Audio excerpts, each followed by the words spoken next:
ที่มันมึนๆก็ไข้ไปหลายแล้วจับได้แล้วราขาก็บ่แข็งบ่มึนแล้วปานใดแล้วคือเก่าแล้วเนาะโดยสวัสดีเจ้ามาแต่ทางใดเนาะมาแต่สมสง่าเนาะบ้านสมสงานนี่เนาะโดยนครหลวงนี่เนาะโดยอาการเป็นหยังวะเจ้า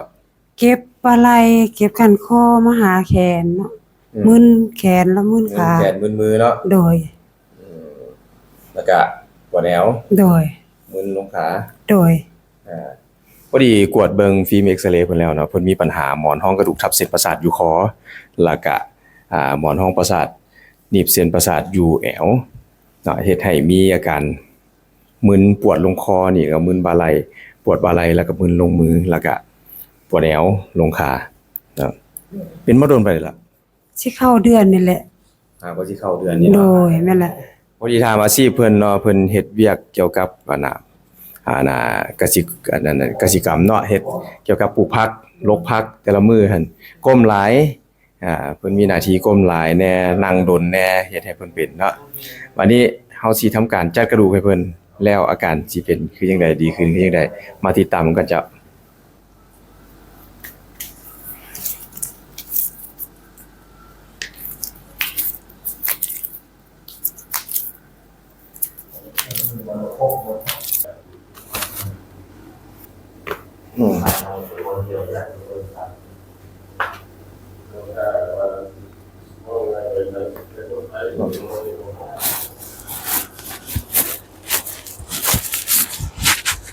โอเค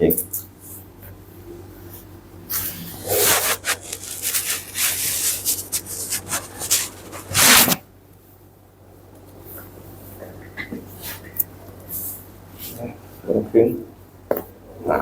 ได้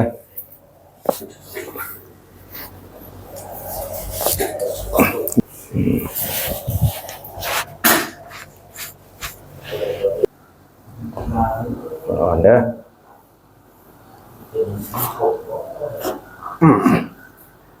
นั่นแล้วเนาะโดยบ่ต้องเก่ง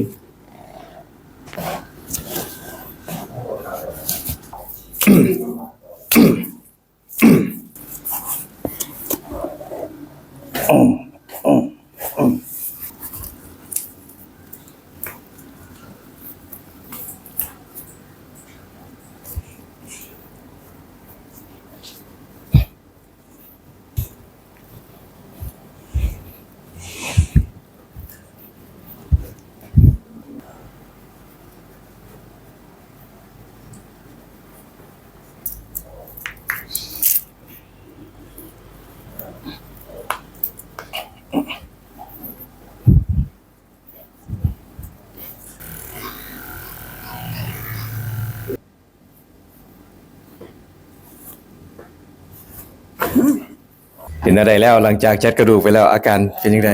ดีขึ้นเนาะปวดก็บ่ปานใดแล้วก็มีเหงื่อมีแห้งเนาะบ่ปวดคือเก่าแล้วเนาะโดยไข้ขึ้นหลายเนาะไข้ขึ้นหลายโดยจากมือที่มึนๆก็คลายไปหลายแล้วบ่โดยแม่นล่ะที่มันมึนๆก็ไข้ไปหลายแล้วจับได้แล้วราขาก็บ่แข็งบ่มึนแล้วปานใดแล้วคือเก่าแล้วเนาะโดยโอเคเนาะเพิ่นเป็นหมอนรองกระดูกทับเส้นประสาทอยู่คอเนาะแล้วก็มีอาการหมอนรองกระดูกทับเส้นประสาทแอวพร้อมเฮ็ดให้ปวดขาพร้อมเนาะใครมีปัญหาแบบเพิ่นอยากจัดกระดูกแบบนี้เนาะ